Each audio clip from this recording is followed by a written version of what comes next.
Smart মিটাৰৰ বিৰুদ্ধে আমাৰ কংগ্ৰেছ দলৰ যি গণতান্ত্ৰিক ৰাজভৱন চলোৱা আমি যাত্ৰা কৰিছিলোঁ, তাত পুলিচৰ অতিশয্যাত মৃদুল ইছলাম শ্বহীদ হয়। শ্বহীদৰ পৰিয়ালক স্থানীয় ৰাইজৰ লগতে গোটেই অসমৰ বিভিন্ন প্ৰান্তৰ ৰাইজে সমবেদনা জনাইছে। আমাৰ লোকসভাত বিৰোধী দলৰ প্ৰতি ৰাহুল গান্ধী ডাঙৰীয়া, আমাৰ কংগ্ৰেছ সভাপতি মাল্লিকাৰ্জুন খাৰ্গে ডাঙৰীয়াই টেলিফোনত ইতিমধ্যে হামিদা পাৰভিনৰ সৈতে কথাও পাতিছে, পত্ৰও প্ৰেৰণ কৰিছে। আৰু ৰাহুল গান্ধী ডাঙৰীয়াৰ প্ৰেৰণা আমাৰ অসমৰ মাননীয় বিধায়কসকল, সাংসদসকল, প্ৰদেশ কংগ্ৰেছৰ বিষয়ববীয়াসকল, আমাৰ বিভিন্ন জিলাৰ নেতৃবৃন্দই সকলোৱে স্ব ইচ্ছাই হামিদা পাৰভিনৰ দুজনী ফুলকমলীয়া ছোৱালীক যাতে বিপদত নপৰে সদ্যহতে আমি এককালীনভাৱে আমাৰ দলৰ কেন্দ্ৰীয়ৰ পৰা ৰাজ্যৰ সকলোৱে মিলি টকা 25 লাখ আমি পৰিয়ালটোলৈ আগবঢ়াইছোঁ বৰঙণি হিচাপে। আৰু আমি চৰকাৰক কৈছিলোঁ এটা চাকৰিৰ কথা, কাৰণ পুলিচে অতিশয্যাত অত্যাধিক কন্দুৱা গেছ ঠেলাই হেঁচাত তেওঁৰ মৃত্যু হোৱাৰ কাৰণে এইটো চৰকাৰৰ নৈতিক দায়িত্ব আছিলে, কিন্তু চৰকাৰৰ এতিয়ালৈকে আমি কোনো আন্তৰিকতা দেখা নাই। সেইকাৰণে আমি কংগ্ৰেছ দলে সিদ্ধান্ত লৈছোঁ যে হয় 25 চনত চৰকাৰে সহায় কৰিব চাকৰি দি, নহয় 26 চনৰ কোনোবা এটা দিনত আমি এনেকৈ আহি পেলাই তেওঁক যে নিযুক্তি পত্ৰ দিম, সেই কথা আজি আমি কৈ থৈ গৈছোঁ। দ্বিতীয়তে আমি মৃদুল ইছলামৰ যি সমবেদনা আমাৰ অসমৰ বিভিন্ন দলৰ নেতাকৰ্মী, বিভিন্ন অৰাজনৈতিক দল সংগঠন, বিভিন্ন বিশিষ্ট ব্যক্তিসকলেও আমাক পৰামৰ্শ দিছিলে যে তেখেতৰ এটা কেন্দ্ৰীয়ভাৱে শ্ৰদ্ধাঞ্জলি অনুষ্ঠান হ'ব লাগে। আমি সদ্যহতে 18 জানুৱাৰী বুলি ধৰি লৈছোঁ, এমাহ হ'ব, কিন্তু এতিয়া শুনি আছোঁ পঞ্চায়ত নিৰ্বাচনো ঘোষণা হ'ব পাৰে।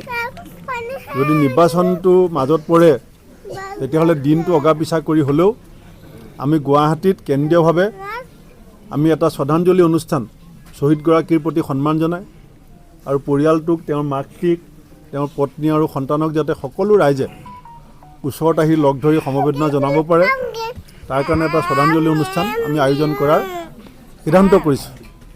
আৰু লগতে এয়া আজি আমাৰ যিটো আগমন প্ৰদেশ কংগ্ৰেছ বা বিধায়িনী দল, আমি এইটো আৰম্ভণি, এই পৰিয়ালক আমি কেতিয়াও নেৰো, আমি সকলো সময়তে তেওঁলোকৰ লগত থাকিম। ৰাজনৈতিকভাৱেও যদি পৰিয়ালটোৰ সুৰক্ষাৰ কথা ৰাইজে পৰিয়ালে আলোচনা কৰে, সেইখিনি কথা আমি নিশ্চিতভাৱে আমাৰ নিজৰ পৰিয়ালৰ এজন সদস্য হিচাপে, কংগ্ৰেছ পৰিয়ালৰ এজন সৈনিকৰ মৃত্যু, গতিকে তেওঁ সেই মৃত্যু আমি অথলে যাবলৈ নিদিওঁ। আমি য'ত যেতিয়া যেনেকৈ সুবিধা পাম তাৰ সঠিক মূল্যাংকন যে কৰিম আৰু সুখে দুখে পৰিয়ালটোৰ লগত থাকিম, এইখিনি কথাই আজি জনাইছোঁ। মৃদুল ইছলামৰ যি মৃত্যু ন্যায়ৰ ক্ষেত্ৰত কংগ্ৰেছে কেনেধৰণৰ যুঁজিব? ইতিমধ্যে আমি কংগ্ৰেছ দলৰ ফালৰ পৰা আমি হামিদা পাৰভিনৰ পৰাই চহী লৈছোঁ, আনকি ছোৱালীৰো চহী লৈছোঁ। আমি এজন বিশিষ্ট অধিবক্তা, গুৱাহাটী হাইকোৰ্টৰ বিশিষ্ট অধিবক্তাক দায়িত্ব দিছোঁ।